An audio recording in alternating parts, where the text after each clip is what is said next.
Hey everybody, and welcome to Shooting This Shit Uncensored. I'm your host, Piers Austin. Before we get to our guest, I just want to make mention we are almost at 500 members in our Facebook group.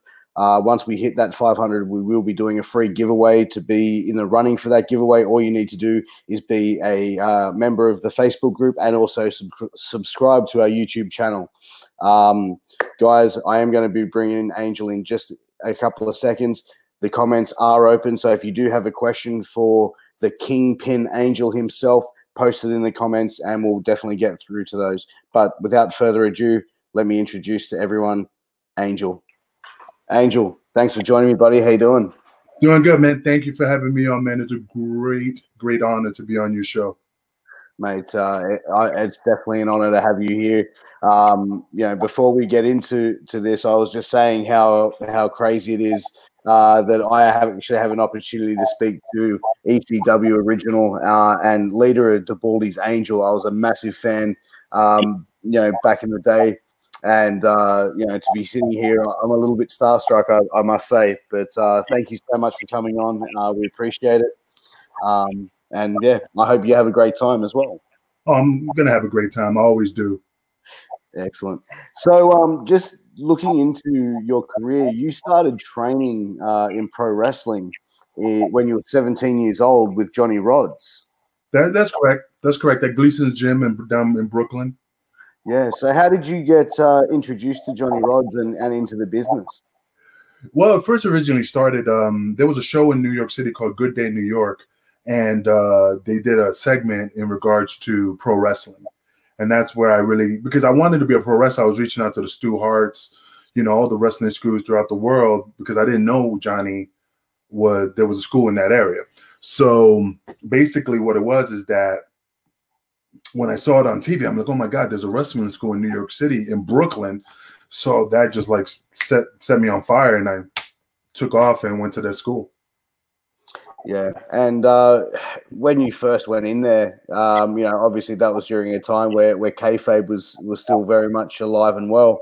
Did you have to prove yourself before going into the gym, or did you have to sort of prove yourself that you could hang with some of these guys? What was that experience like?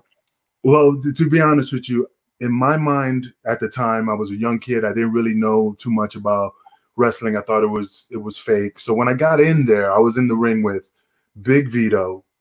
I was in the ring with Damien Demento, known as, before Mondo Kling, but then he became Damien Demento in WWF. I was in there with Hugh Morris.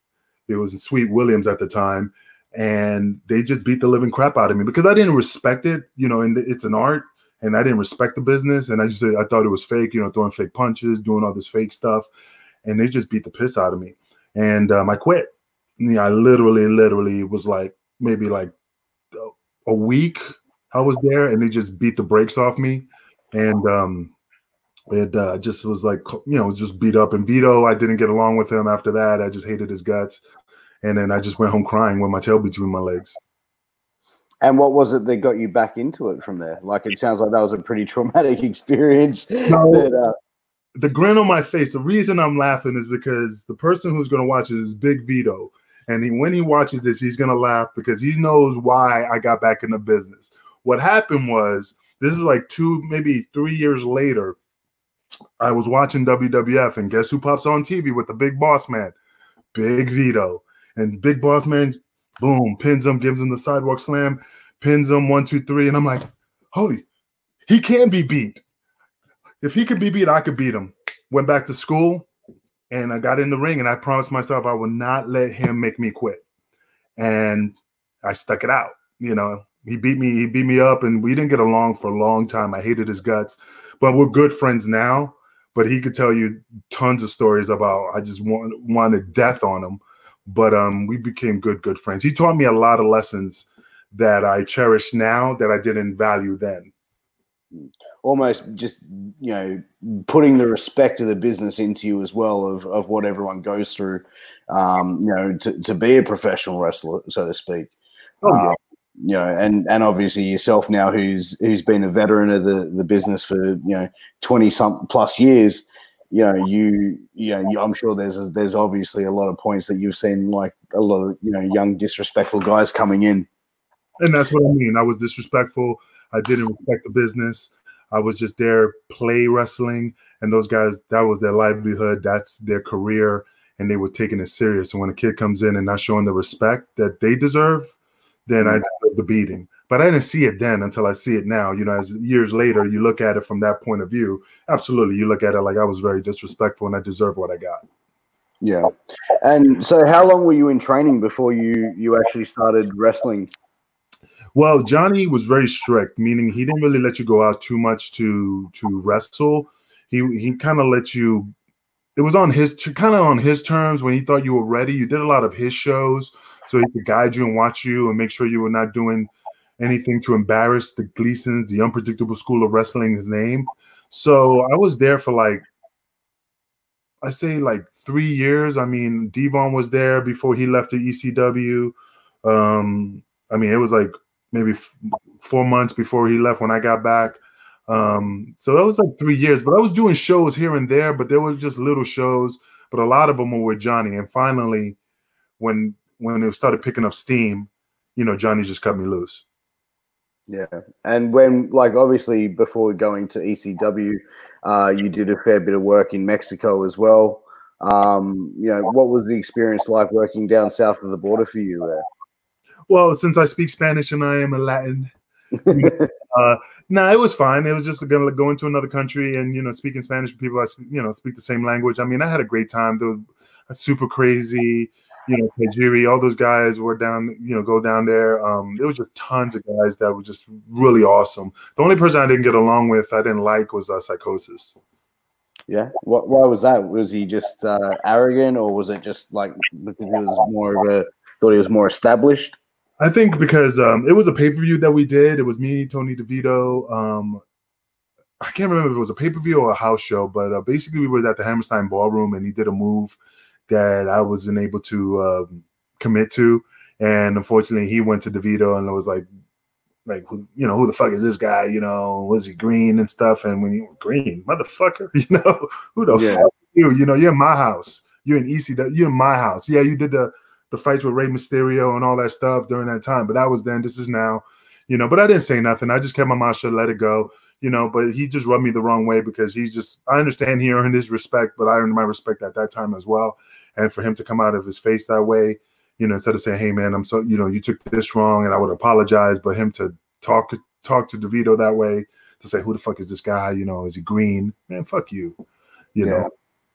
So that was the thing. So before ECW, where were you mainly based wrestling? Like before ECW, it was just basically on the East Coast. I kind of wrestled for a company. It was me, Vito, Kid USA. We kind of wrestled over fairgrounds, carnivals with Tommy Jeanette. So we traveled up and down the East Coast, mostly up in the East Coast. So we did those type of shows, local shows, you know, maybe New Jersey, New York, sometimes in Connecticut. Maybe not too far. We didn't go too far out of the East Coast. Yeah, no, fair enough. And so getting signed or getting introduced to ECW, who was it that brought you into there? Obviously, being trained by a lot of Johnny Rod's guys that work there, Bubba Ray Dudley, Devon Dudley, to name a couple of the guys. Also, Tommy Dreamer was trained there, Taz as well. You know, was it through those guys that you got introduced to ECW? Well, what happened was that how I got into ECW is a funny story. One of the guys was in the ring. His name was Jabba Shabibi. We were just sitting there talking, and he's like, "Yeah, I gotta go to Philly this weekend." And I'm like, "Hey, for what?" He goes, "Well, Devon has me coming down and working out down there and doing referee work." Oh, that's cool. That's cool. You know, when you going this weekend? It was like a Monday or Tuesday when he's told me. So then it was like, I think it was like a Thursday, and I'm like, "Hey man, you're going this Friday, man, you know, have fun, good luck." And he goes, "Oh bro, I can't go. My car's messed up. I won't be able to take a trip down to Philly, so I don't know what I'm gonna do." So I said, "Hey, I hope I'm not out of line, but if it's okay with Devon, maybe I can drive you down and you know, just take you down there. I have no problem going." So what happened was he's like, "Well, let me talk to Devon. I want to invite you, and you know, this is not my place. So let me ask him and see if it's okay." So he came back to me and said, Devon said, yeah, it's cool that you come down to bring your stuff. So I'm like, okay, my wrestling gear? He goes, yeah, bring your wrestling gear. So I drove down there with him. And then he said, Devon said, hey, put your ring gear on and go in the ring. And in the ring was like Supernova, Guido, Tracy Smothers, Chris Chetty. I mean, just all the boys, Danny Dorian, Roadkill. They were just doing a workout in the ring. And they said, yeah, just go in there and work out with them. So I said, okay. So I got dressed, got in the ring, and they said we were doing some stretches. And then they were doing some matches and stuff. And then they go, hey, you kid, come here. You work with Guido, run a match. This is what you guys are going to do. And we ran a match, and it was back and forth, nonstop. And then workout was over. And as soon as I walked through the curtain, just boom, walked through the curtain, right straight ahead was Sabu, Rob Van Dam, and Paul Heyman. And Paul Heyman's leaning over the table, just looking, talking over, I guess, their matches. And as I was walking by, he goes, hey, kid, come here. So I said, okay. Yes, sir. And he goes, I like what I saw. Stick around. Like an Al Bundy. Stick around. So I'm like, okay. So I run to Devon and I'm like, Devon, I don't understand what Paul's talking about. He saw me in the ring and he told me to stick around. What do you mean stick around? He goes, hey, if Paul tells you to stick around, you stick around. But Devon, Angel, shut up. Just stick around. And that was it. Everything it just took off. Yeah. And what was sorry, we just got a question from one of our guests, one of our viewers, Kevin Rodriguez.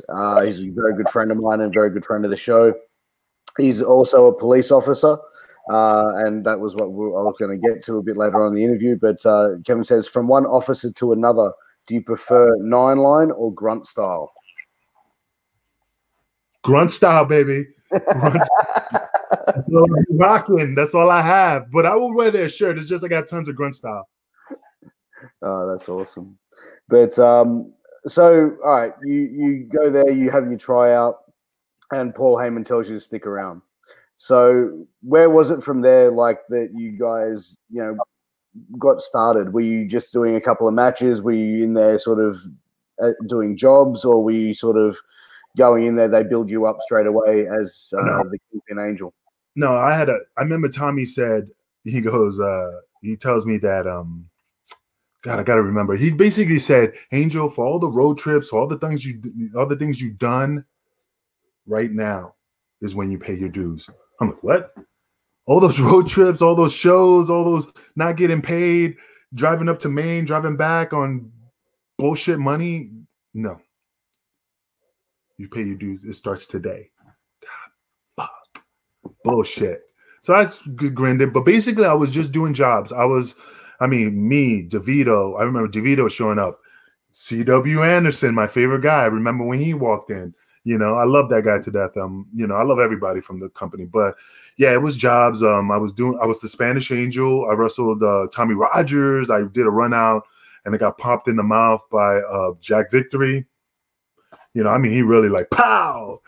This nose was really a little thinner, but when he hit me, it kind of like spread, so it never went down. But yeah, Jack Victory, yeah, boom, pow. And it was just a lot of jobs. I got chokeslammed by Sid Vicious. I was just basically just getting beat up a lot. Yeah. And when was it, like, how did you come to sort of arrange with the Baldies? Whose idea was that story to come up with, or that stable, so to speak?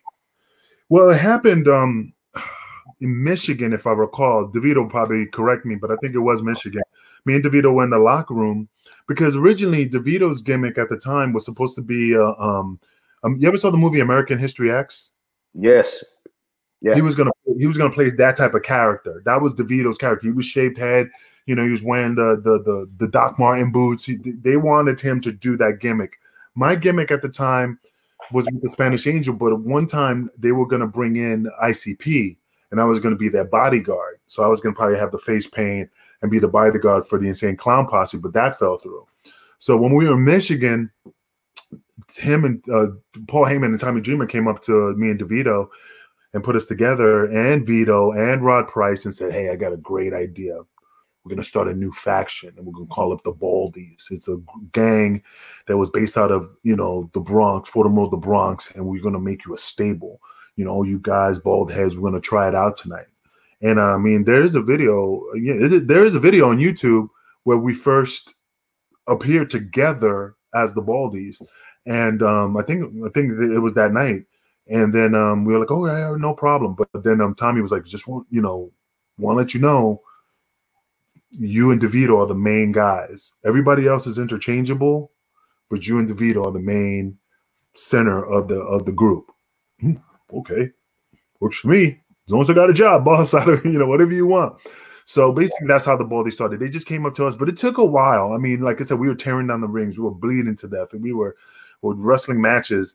I mean, we were at wit's end. I mean, it's hard when you have your head full of blood and big old Band-Aid on it, and you turn down the ring, going to the next town, driving 6 hours, only getting 2 hours of sleep just to put the ring back up, and then wham, a chair shot, and then start all over again. So basically, yeah, that's how it started. Yeah, and that was obviously the way with ECW of obviously building their guys up. Seeing some of the matches that you guys had, and you talk about the Baldies, Big Vito, Vicious Vic Grimes, Red Dog. You guys had quite a large number of guys in your stable at one stage, but obviously you said the main guys that were in the Baldies weren't interchangeable, yourself and DeVito.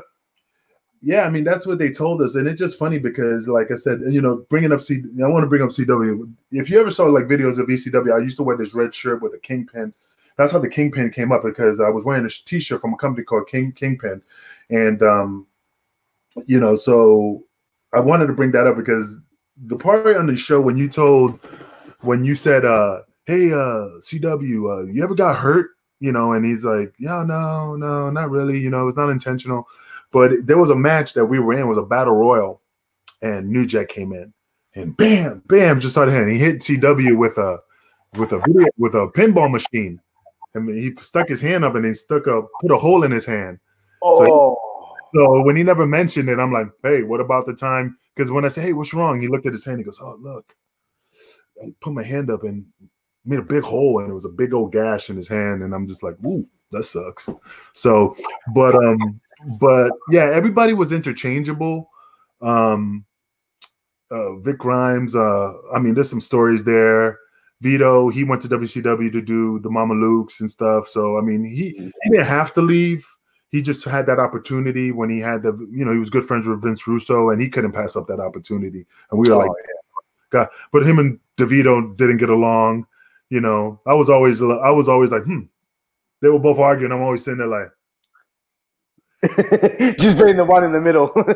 Dude, I was always entertained. I mean, I'm always the peacemaker. I'm always quiet. Yeah, I throw my jokes in, I throw my jabs in, but DeVito's Italian, Vito's Italian. They just got in each other's face all the time, and I'm just sitting there like, hey, DeVito, you gonna let him talk to you that way? Hey, Vito, stir in the pot. Yeah, hey, Vito, man, you've been in WWF for a very long time. He ain't the leader of the Baldies. Come on, man. Oh, mate. That is, yeah.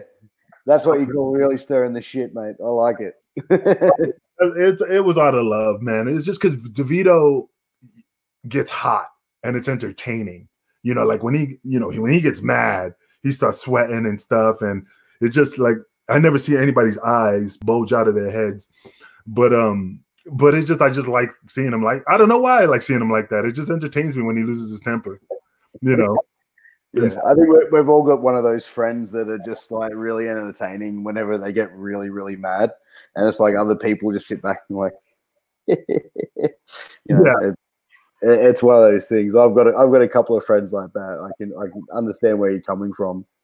So I was watching a couple of your matches the other night, and one that I was really intrigued by was the couple of matches that you had with New Jack, the King of the Streets matches. And they were like, to me, honestly, I was sitting there and I was like, they were brutal as fuck, man. Seriously, you guys look like you beat the living shit out of each other in those matches. But I think after watching both those matches, both of you were walked away from it from a fan perspective, both looking like $1 million after those matches. My question was, how was it to obviously work with New Jack? I know it's very well documented. He has a lot of, I don't know if he still does, but him and Vic Grimes had a lot of beef for many years, to put it mildly. But how did you find working with New Jack? Did you have that sort of beef with him as well, by being guilty by association, or was he pretty much cool with you? Well, I could tell you some Vic Grimes stories with the New Jack thing, but we'll get to that. Sure. But Jack was awesome. Look, Jack has a bad reputation. Absolutely. He's a badass. But me and him never, ever had issues. He always took care of me. He was professional. He was funny as fuck. I mean, there's certain things he done to me that he just never stopped laughing. But it was out of love. I mean, he never, ever hurt me. And that's the truth. I mean, anybody could say, I always walked away. He always took the blunt of the impact. He was a professional. Yeah, I mean, if I was a dick, and if I was like, hey, you need to do this and you need to do that, and I'm the kingpin. No, I was like, hey, Jack, what do you want to do? He tells me, and then I say, hey, is it okay? Hey, can I ask you a question? Is it okay? If it's not, don't worry about it. That's how I approached him, because he was the veteran. Even though I was a veteran, it's like this, no matter how far the years go, he's always be ahead of me. So I always showed them respect, and I say, hey, is it okay if we did this? Oh, yeah, absolutely. Don't worry, brother. Yeah. Oh, thank you. And that's, he's awesome. I never had an issue with him. And that's one thing where I've spoken to obviously, as you know, C.W. Anderson in the past. And one of the things I really got out from my understanding about New Jack is if you go to him with respect, you're going to get the respect back. If you go to him like a smartass and an asshole, then you're going to get him being like not so kind. It's pretty much what you see is what you get, but also, put the respect out there, you get the respect back. Yeah, and that's how, and again, I love Vic Grimes. I always rib him, I always joke with him, but he used to do some stuff. I'm like, oh, fuck. Dude, think before you speak. And he was stupid but innocent. And I hate sounding like that because I don't want to sound like he's a moron, but he just used to say things like, bro, just shut up. DeVito used to get on him.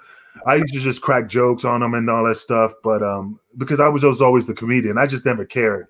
But it's just that he just never knew. He just spit out before he just let it process it. He just like said things, and it just like really just downward spiral for him.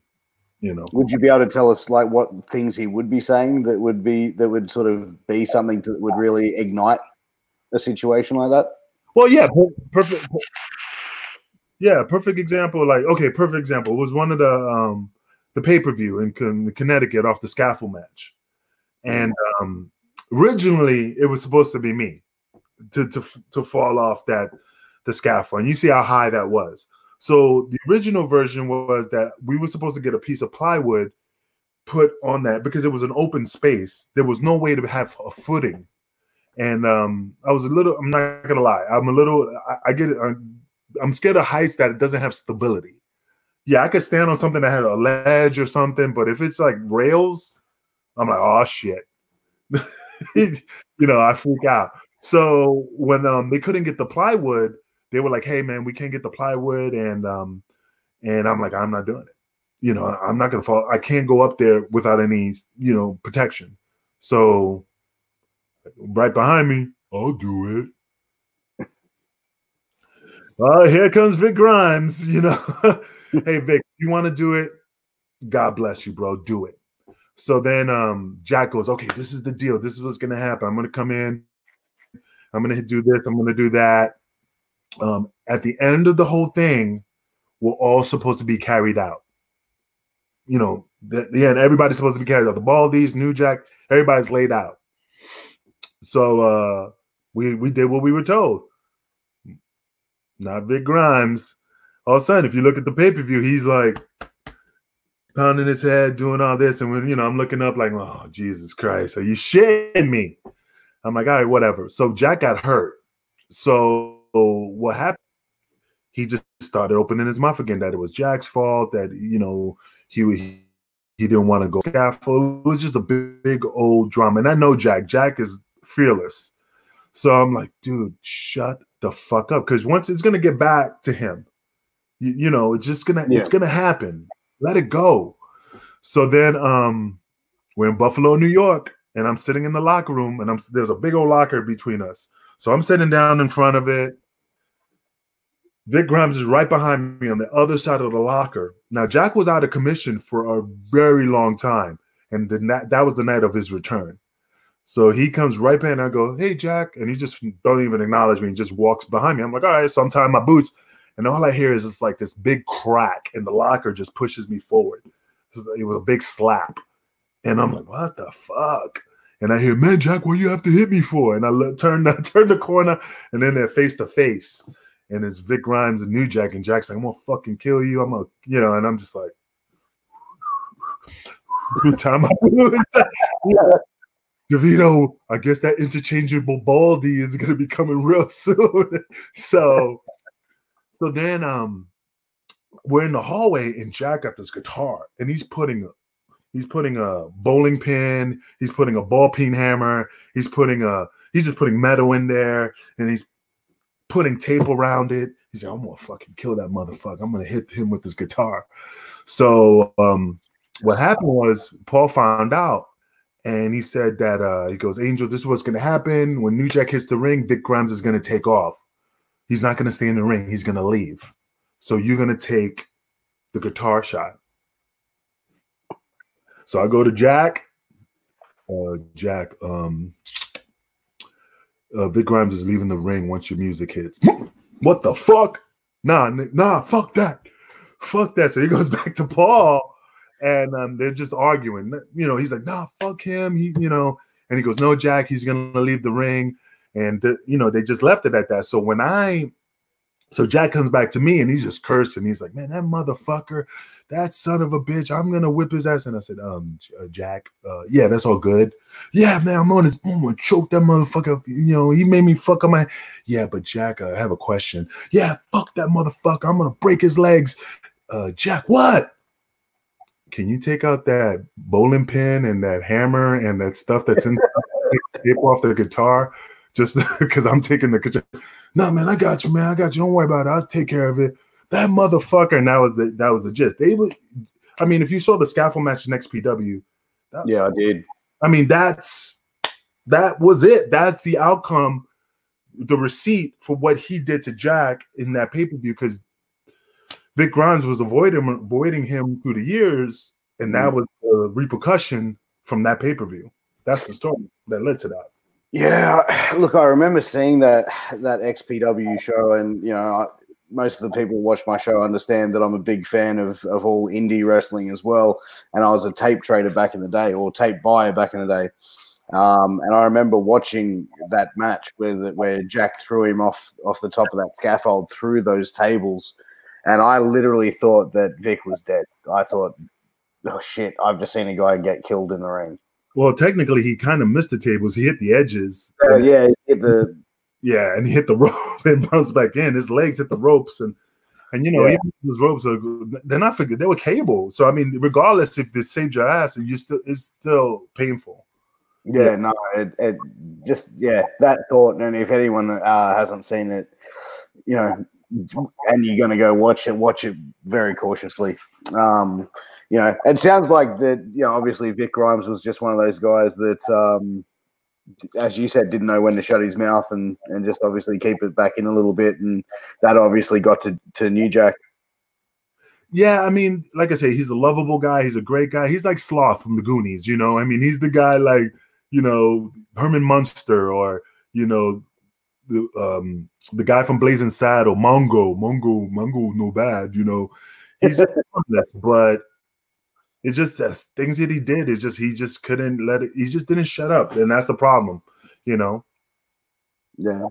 So when you were obviously in the midst of the Baldies run in ECW, who were some of your favorite opponents to sort of really go up against each other? Like whether it be tag team, 6-man, 1-on-1? Danny Roadkill, loved wrestling them because we used to do ribs on each other in the ring. Nova and Blue Meanie, Nova and Chris Chetty. I love those guys. Stevie Richards, even though he wasn't there, he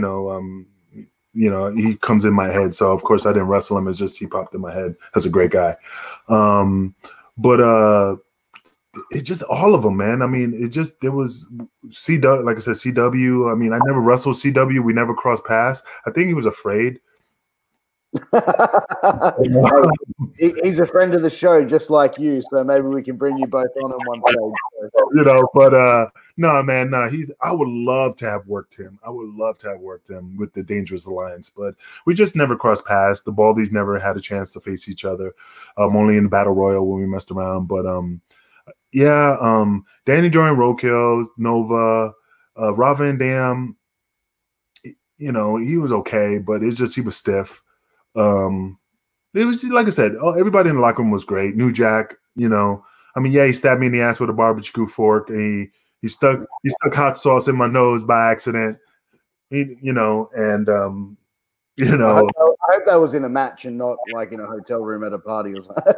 We're in New Orleans, and we're in the match, and he literally went to stab me in the ass with a barbecue fork, and it like literally went in my ass and like into the bone, and he's just holding on to my pants because he pulled my pants down and it showed my ass. So you see the barbecue fork sticking out of my ass. And he's just laughing and laughing and laughing. And I'm like, motherfucker. When I ran into the curtain, I literally like grabbed my ass and fell on face first on the floor. And I said, Tommy. And Jack stabbed me in the ass. So was that not pre-planned before? But was that not agreed upon before? Like, hey, this is what I'm going to do. Yeah, it was going to happen, but not to that extent. It just happened. It just happened. And he came through the curtain, Angel, but he was laughing and tears in his eyes of laughing. I'm so sorry. And he just kept laughing. I'm like, Jack, you stabbed me in the ass. I can just imagine how the wrestling guys around that would be like trying not to laugh, but also like trying to be compassionate that you've just been hurt. So I mean, I still have the 2 prong marks, the visible. It looks like 2 snake bites on my upper buttocks. So it's like 2 bites on my ass. But yeah, and then one time he lifted my head up backwards and he poured hot sauce that was supposed to go in my mouth, and it went all in my nose. And if you look, it looks like a cave. I know I look like an Aborigine, but yeah, But yeah, it just went up my nose, and he laughed his ass off, and I'm like, God damn, Jack. But it was, like I said, it was out of fun. It was not on purpose. Shit happens. Yeah, no, absolutely. And so you mentioned Doring and Roadkill, and I've always been a massive fan of those guys as well. Very, very surprised they didn't end up getting signed to WWE. Well, they did for a little while, but didn't really get the opportunity that they could have delivered on. You mentioned that you guys did some ribs against those guys, or when you were in the ring with those guys. Can you tell us about what some of those ribs would be? I mean, like there was times where like he would. I remember one time Danny Jordan jumped on the top of the rope to do a scissors, and he farted in my face. So, oh, that's feral. Yeah, that was terrible. So he just laughed, and then Roadkill would just punch you in the nose, and so sell it, bitch. You're like, and there was one time that was pretty funny because Danny used to put all this baby oil on, and we're outside the ring, and I'm chopping him real hard, boom, and he's chopping me back, and boom, and it's like 4 times we're going back and forth, but I just kept it was just getting harder. Like my chops were getting solid, and when I chopped him the last time, he went down, and he goes, "Fuck this." And I'm like, oh, and I saw his back explode. So when I slapped him hard in the back, he popped up and went like, oh, and then I chopped him in the chest, and he goes, "You son of a bitch." So, I mean, like shit like that. I mean, like I said, we had fun in the ring. It was just always a blast being with those guys, man. I just have great memories of just ECW and all of them. Yeah. So what one question that we always like to ask is, what's your craziest road story? What do you mean? Like what road story? Like you're talking like I mean, so many things, but the road goes to different directions. It could be sexual. It could be, you know. I remember one. I'll open it up. Your craziest at all. Like it could be anything. It could be anything at all. One of the things that you look back even today and just go, "Holy fuck, man, that shit was wild." There's so many good ones, and I'm trying to find the funniest one. Oh, yeah, I got a good one. When I was there was this girl we used to, I forgot her name, but we called her Leatherface. And the reason that she got the name Leatherface is because she gave me a blowjob. So what happened was she gave me a blowjob and it kind of like shred my dick. So because she had this like broken tooth that had like this rigid on it. So it was like almost like plowing in the fields of the dirt. So it just kept scraping on the top. Oh. So it looked like you know, like a red skunk. So then like weeks later, like I'm like, she shows up again at one of the shows. So I'm like, maybe she had a bad day. Everybody has a bad day. So then I just said, so I did it again, and she fucking destroyed it again. So I tell Raven, I'm like, oh my God, she's fucking tore my dick up, you know, fucking chewed my cock up and everything. And he called, fucking Leatherface. So she got the name Leatherface from blowjobs, fucking with that fucked up tooth and stuff. But God, I mean, there's just so many shenanigans, you know, that is just sexual but classic. A lot of them are sexual. So, you know, but it's just I mean, tying people's bags with locks on heaters and stuff like that. And I mean, it's just so hard. I mean, there's stories I heard, and like DeVito walking down the hallway butt naked, you know, because he was drunk. And we're at the Wilkesboro Hotel. Sorry, DeVito. I hope your wife don't see this. Well, he was all drunk, and I came up the stairs, and we're in Wilkesboro, Pennsylvania, and I left Chris Candido, Tammy Sitch downstairs in the bar with Axel. So I come upstairs, and DeVito's walking down the hallway with a ice bucket with socks and no underwear, nothing, butt naked. Oh. And I go, hey, DeVito, what are you doing? I'm getting ice. You know you're naked, right? And he looks down and he goes, why do I have to be dressed to get ice? Good point. I'll see you back at the room. And he just bare-assed it to the ice bucket, and he's just putting things in there. I remember Danny Dorian shitting in a potted plant in a hotel. So he took a shit in a potted plant. He took a shit in a potted plant?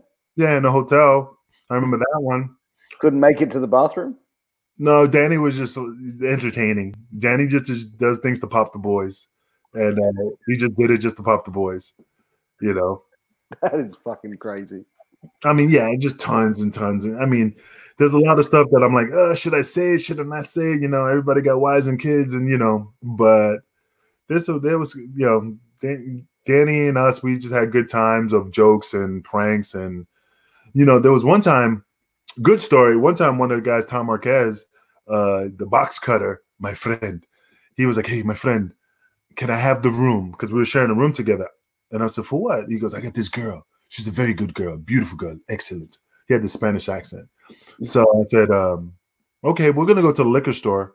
So me and I think it was DeVito, we were leaving, and Danny, Chetty, Bill Wiles, everybody was outside and just sitting on the car. And they were like, hey, where are you guys going? I said, we're going to the liquor store. He goes, where's Tom Marquez? So he has this girl in the room, and he wanted some privacy. And they're like, what? Angel, let me get your room key. Oh, dude, don't do that to him. He's just getting wrong. Let me get your room key. So I said, all right, fuck it. Here's my room key. So we all went upstairs and then we're all at the door. I mean, there's like 10 guys. And they're like, 1, 2, click, 3. And they open the door and all the guys, as he's fucking, jump on the bed. Yeah, jumping up and down on the bed. Danny went in the bathroom, got a ball of toilet paper, wet toilet paper. And when the girl was screaming, oh my God, he threw it at her and it hit her right in the face. So the toilet paper in the face. And, you know, everybody's just jumping and she's trying to cover up, titties flopping everywhere and stuff. So, Jesus, man, that is fucking crazy. and Tom was just like begging, please, my friend, she's a good girl. She's a beautiful girl. She's a romantic girl. Lindsay, please don't do this to me. You know? That is all. Please, brother. That is crazy. Yeah. So, what was obviously, you would have seen a lot backstage in the ECW locker room as well. As far as we've already mentioned, and you've mentioned a couple of times that how the camaraderie was in that locker room as well. One of the things that is probably notorious was that it was pretty much a almost like the inmates running the asylum there. Drinking, drug use, partying. Did you see any of the guys going out to the ring and performing while they're under the influence there? I mean, there was some habits, but I was never felt unsafe. I mean, like I said, there was drinking. It was part of the locker room, but I mean, in my world, with the guys I was in the ring with, like Danny Doring, no. Chris Chetty, no. Nova, hell no. We were all, once in a while we were like joking about like, hey, let's have a couple of drinks before we get in the ring, loosen up, relax. But nobody was ever impaired or we didn't, besides Sandman was always drunk. Hey guys, drunk. He was just always happy. But that was him. That's a different beast. But everybody else, everybody was professional. I don't know what habits other guys had, but the people I dealt with, no. Did some guys refuse to sort of work with guys like Sandman that were like that? Obviously, Sandman, you said, being drunk all the time. Were there ever moments where people would be brought in to work with Sandman and they'd just be like, nah, not working with this guy? I had no choice. There's I think it was 2 matches that I had. The Baldies faced Sandman, and he was a little. One time we were in Asbury Park, New Jersey, and his music hits, and I went outside. DeVito stayed in the ring. I went outside. I was jaw jacking with a fan, and I didn't hear DeVito calling me, Angel, get back in the ring, get back in the ring. And Sandman came right behind me and took that Singapore cane and hit me. When it hit me in the head, the other end hit me in the face and literally cracked me in the bridge of my nose. And then he took off like whatever, and I ran in the ring, and I was pissed. And I'm like, that motherfucker just cracked me right in the fucking face. And he goes, I was calling you to get back in the ring. I said, I didn't fucking hear you. That motherfucker. I was mad because it hit me right in the, I was in teary eye. Yeah. That, because to me, he just didn't take care of me. He didn't take care of me. He just was drunk and he whipped it. But it is what it is. I still got 2 eyes. I survived. Just good for the business, like we always say. But yeah, I never said never. I never said no. I never said no who I was going to wrestle. Yeah. I just want to throw it out to the viewers watching. We are taking questions from the comments. If you do have any questions for Angel, please shoot them up in the comments, and we will get to them straight away. Angel, and look, we're talking about the Sandman and obviously being a little bit reckless at times, and obviously, taking a Singapore cane to the face and not being protected, is one thing. And, look, I think there's been multiple stories out there about, Sandman stories as well. But, as far as, going in the ring and seeing what you guys were able to do, especially the size that you guys were as well, because to me, the Baldies were these big guys that could actually move in the ring. Yourself, Vic, Vito, Tony DeVito as well. You guys were all big, solid guys that could move very, very quickly and very, very well in the ring. Were all of you trained by Johnny Rodz? Because I know, like you said, Vito was, Big Vito was, sorry. Vito was trained by Johnny. Yeah. Tony DeVito, sorry to say, Dr. D. David Schultz, second to Johnny. I'm just fucking with him. But yeah, Dr. D. David Schultz was DeVito's trainer. Vic Grimes, I can't remember who trained him. And yeah, but just Vito was trained by me, and Vito was trained by Johnny. Yeah, right. And so how did you guys start syncing everything together when you guys were obviously in that group? Because that's one thing that you guys, to watch you guys when you guys would come to the ring, when you guys would be in the ring, it all like flowed very effortlessly. How did that take time to get it to that stage, or was that just a natural fit for you guys? It was a natural fit, but I'm not gonna lie, Vito, he kind of like choreographed a lot of the stuff. He gave us the ideas of what to do, how to approach the ring. I mean, I remember that day. I give him the props for that. He kind of choreographed the original outfits, what we should wear, the reason why we should wear it. It gave us a little bit more pizzazz. So a lot of the things, and then after he left, of course, me and DeVito kind of like tailored it to our thing, which the first one was good. It's just that since he left, we're like, all right, we'll play with some other outfits and stuff like that. But in the original thing, a lot of the movements and a lot of the mannerisms was from like Vito and Tommy Dreamer. Yeah.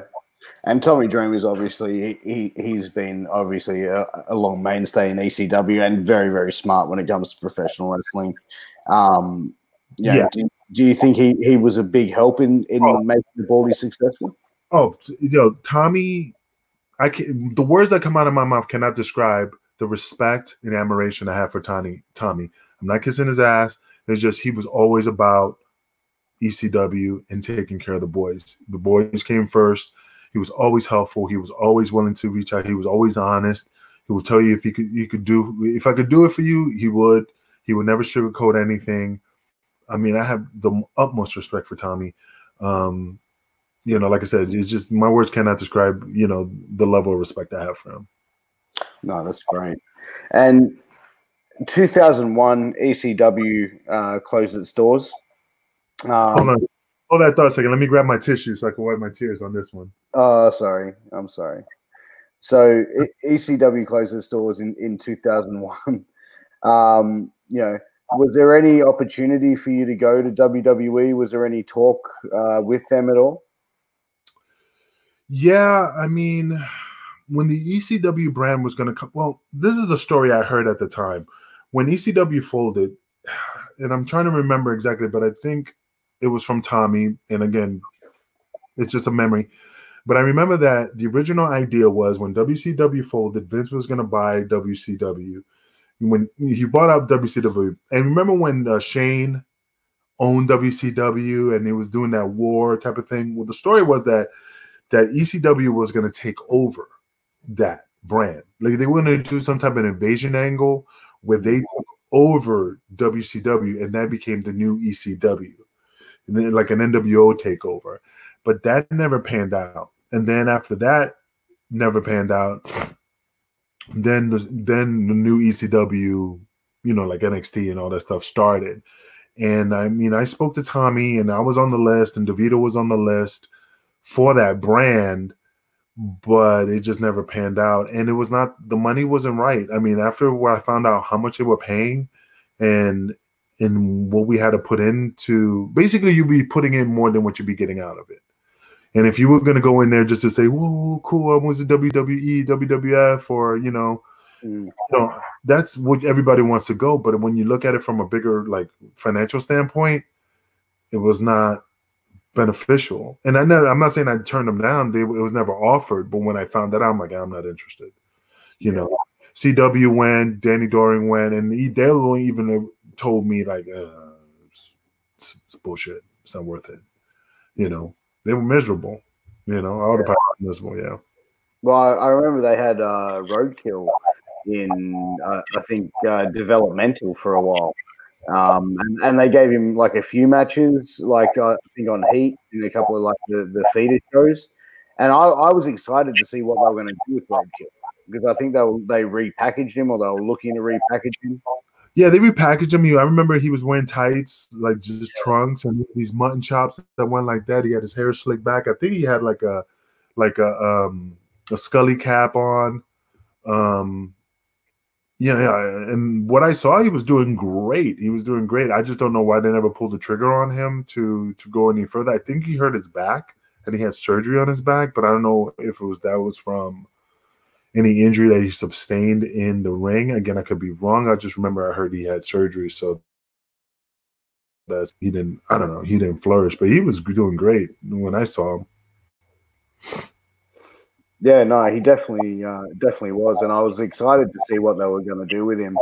But, I think with a lot of the talent that they brought in for obviously the relaunch of ECW, what later went on to become NXT, was they did bring up on a lot of these guys, but one thing that it upset me almost was that they were using these guys to sort of start putting over younger talent, and it's like I understand that that's the process of professional wrestling, well, but you still have these veterans there that you can do a lot with. And I felt that WWE just, I don't know. I just don't think they really knew what to do with ECW. They couldn't let it be.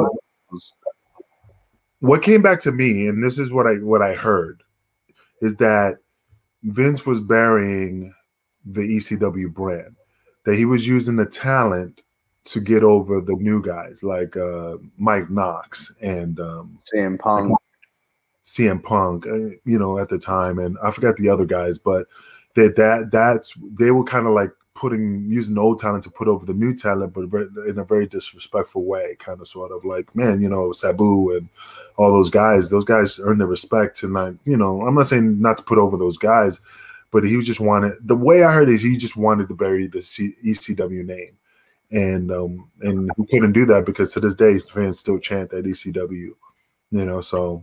Oh, absolutely, and that was the whole thing. I mean, you've got promotions now and had promotions in the past after ECW, but before ECW, how many wrestling promotions had their fans in attendance chanting the initials of the company? Oh yeah, absolutely, and they hate that, because it's a nostalgia company. I mean, it's a legend, and I'm happy I was part of it. Yeah, absolutely. So we got one Facebook user says, huge fan of the Baldies. Loved how Vic, Angel, and Vito got so much heat in ECW. The Baldies had a badass theme song. Vito coming out with a cigar, classic ECW moment. Well, he had many classic ECW moments because he always came out with a cigar. Now I'm fucking with the fan. He spelled my name wrong, and it was DeVito that came out with the cigar, not Vito. He spelled Angle. I'm gonna be. He did. Sorry, DeVito. Yeah, it was supposed to be DeVito. Yeah, I read it as DeVito just because I saw that in the cigar. So sorry. No, I'm just messing with him. But I just noticed those. Like, he spelled my name wrong. How can he be a fan of mine and he spelled my name wrong? And it was DeVito that came out with the cigar. Trivia. Yeah, absolutely. So, but and that was the thing. It's for you guys. For as you were saying, these young guys going over some of these ECW talent. Like I think CM Punk go over on his debut in ECW against Just Incredible, and I'm like he was just one guy. Like, man, in ECW he was on fire, and he goes to WWE with the same gimmick, and they just don't know how to do it. Taz, another example, and that's the thing. I think ECW was, it was a moment in time for a lot of professional wrestlers where they had, some of their best moments in ring and best character moments. But I think WWE is always going to take whatever character out, and they still do it to this day, and try and twist it to what they want. I mean, look at perfect person, Ricochet, the great. I mean, I think he's an awesome athlete. I watch him. I mean, he's phenomenal what he does. And then I'm watching, and again, I don't know what the fuck they're doing with him. But I'm like, holy shit, they should be doing more with this guy. And, and he did the Brock Lesnar thing. Okay, that's the company. Do what you want. I mean, he just lost the 24/7 situation. I'm like, what the? I mean, he's just too much of a talent not to be utilized to the best of his ability, which is the best, best person for it. But I'm just saying, like, I was just like, they need to push this guy. This guy is awesome, Oh, 100%. So Kevin Rodriguez asks, as a police officer, I'm asked what's the best part of being a cop, and I say the first time you help a child, it will change your life. What is your favorite part of being a police officer? The free drinks at the gas station that they used to give me. No, no, I mean, the best part about it was just helping people and, you know, giving back to the community. And I mean, I meant like to protect and serve. And it was fun. It was just doing undercover. I was doing a lot of undercover work because, you know, I had the kingpin look, you know, and I was doing a lot of prostitution things and drug buys and stuff, and being from New York and talking the way, you know, and they just utilized me in many fields. So I like the undercover work and stuff, but helping kids out, helping the community was one of them. But I like the undercover stuff that I did. Yeah. So how long were you a police officer for, Angel? Because I know that when you, in early to middle 2000s, you went into semi-retirement for pro wrestling. No, it wasn't semi-retirement. It's just that what happened was there was no work. There was no real solid work. And this is right after September 11th. So as you know, the economy was like just horrible. There was no work, and I was not able to sustain a living wrestling. You know, so I was like, so I put my application in, fire department, police department, EMT. You know, I was just putting things out there, and I always wanted to be a cop when I was a kid. So the police department called me. So it's not that I did not go into retirement, semi-retirement. It was just like, okay, there's no work, so I got to eat. So until things pick up, I'm going to work. So I had a regular job, you know. But the funny thing is once you get stopped, like you're a cop and you see somebody and they go, hey, aren't you Angel ECW? And I'm like, yeah, I am. Hey, what happened? I'm not homeless, buddy. I'm a police officer, not a junkie on the street. You know, I know. It's just, but when you're like at this level and you go to back to reality, back to like that normal lifestyle, people go, hey, what? You okay? You need money? You know? Yeah. And I'm like, dude, look, man. And I'm not saying that people offer me. I'm just saying, it's just that they were like, oh, you're all right. What happened? And I'm like, no, I'm fine, man. I just got to keep moving on with life, you know, and stuff like that. But yeah, it was always good to be a cop. I loved it, you know. It did bounty. How many years were you a police officer? From 2002 to 2007. Yeah. And what made you sort of step away? You wanted to get back more into focus on wrestling, or was it you just had enough of the police lifestyle? It's a secret. No. No. What happened was I got hurt. I blew out my ankle, and apparently I rubbed the chief the wrong way, and so they fired me because of my ankle. So I got screwed. So then after that, I just went to I worked as a prison guard. I was the Hispanic big boss man. Hard times, you know. Hard times. You know, I know. I was in the cell, like holding the keys, put it in the cage and pulling it back. Here you go. So stuff like that. But I did that, and then I went back to police work at Keachai Police Department. Didn't like it because it was a small town. And then I got into bounty hunting. I was like the black dog bounty hunter. You know? So, and with this nose, I was tracking those guys down. You were able to get a good whiff. I was like sniffing it with the monocle. Yeah, I found them. But because the reason I say those jokes, because I know CW, Tony DeVito, right? If they're watching this big nose motherfucker. So I'm just saying the jokes like Eminem in 8 Mile, just throwing in my insults before they get it. But and then I became a private investigator, a bodyguard, and then after that, I just got into cyber crimes, you know, fraud investigations and stuff like that. And then I switched up to something else. Now I'm doing, if you believe it, barbering. Oh, really? I know. I'm the Hispanic Brutus the Barber. Oh, wow. So you've gone through like nearly every gimmick in like real work. So I know. I know. Maybe next bet be like a garbage man. Then you can be, you know, have the bin over the shoulder. I know. I'm like Duke the Dumpster Drosy, but I'm having a good barbershop. I mean, you know, I'm trying to get my barber's license and stuff. I mean, I'm just pushing life forward and always looking at opportunities.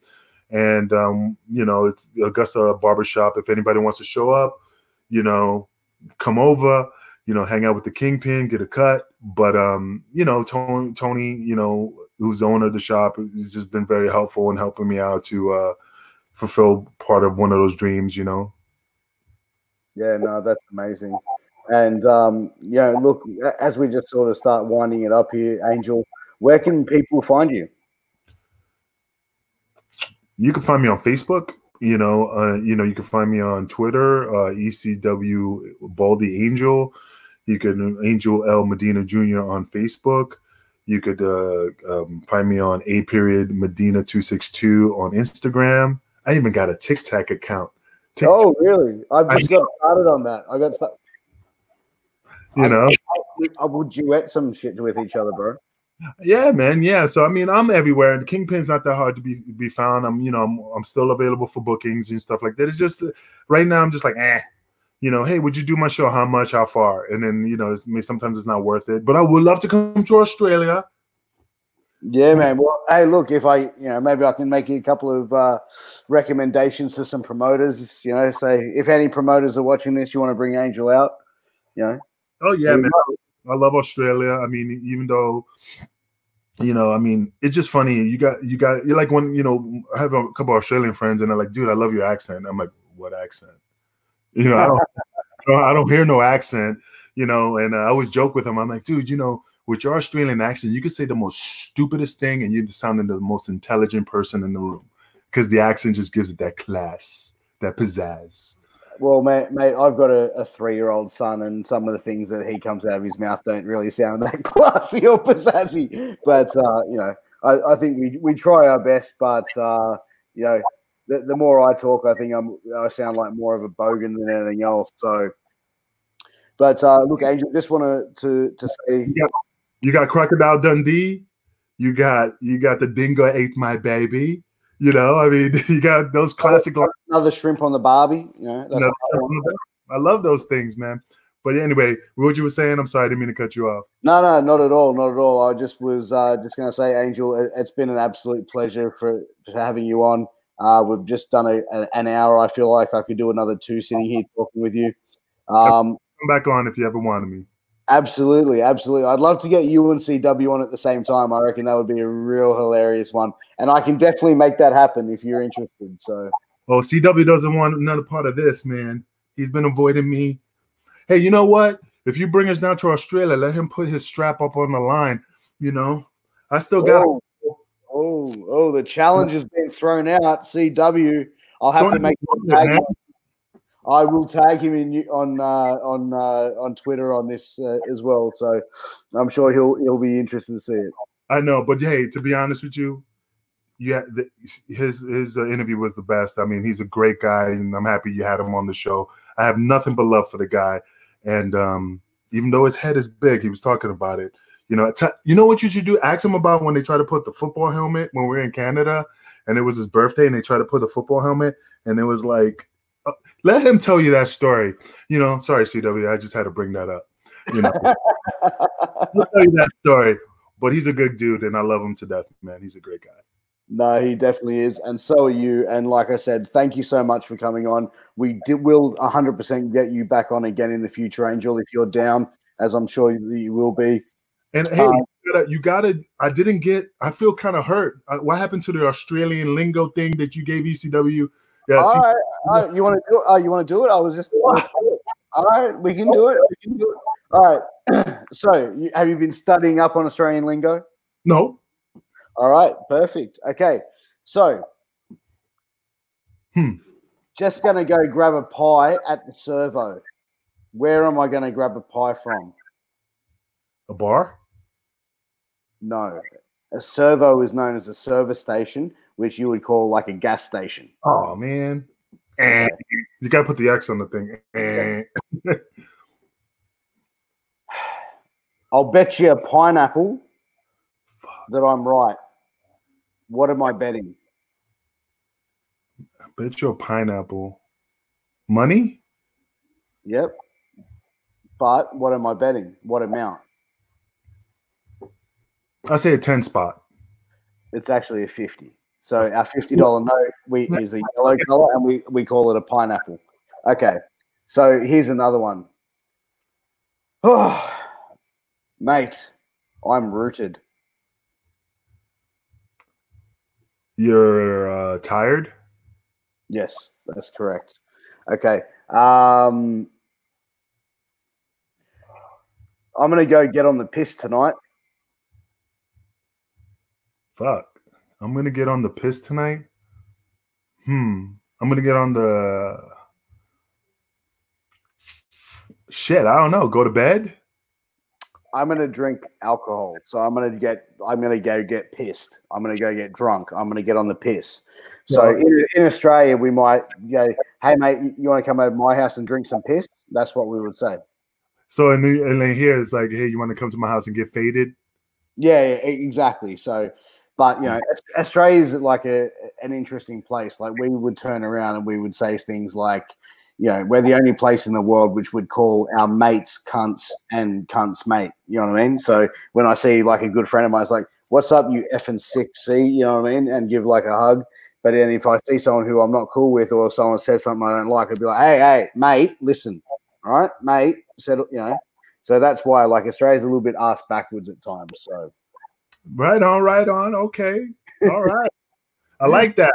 You got to have that at the end of your show. I think that's a good niche at the end. I will definitely keep it. I'm sorry. I was just wanted to make sure your time though wasn't taking up too much of yours. You're not taking up my time, man. Anytime you want me, I'm here, man. I got all night. Thank you very much, brother. Guys, thank you very much for watching. Angel, stay back. And guys, we will catch you on the next episode, which I'm going to bring a very special guest tomorrow night, which will be Zicky Dice, the new NWA television champion, guys. So make sure you tune in for that one. Angel, thanks again for coming on, brother. Really appreciate your time. I really thank you for having me on. I want to shout out to my girl, Nikki, in Australia, because I know she's watching. And I really want to thank you for having me on your show, and I wish you the best and success on the show. Thank you very much, Angel. It means a lot. Thank you so much, sir. Hey, keep in contact. Absolutely, brother. All right. Take care. All right. We are.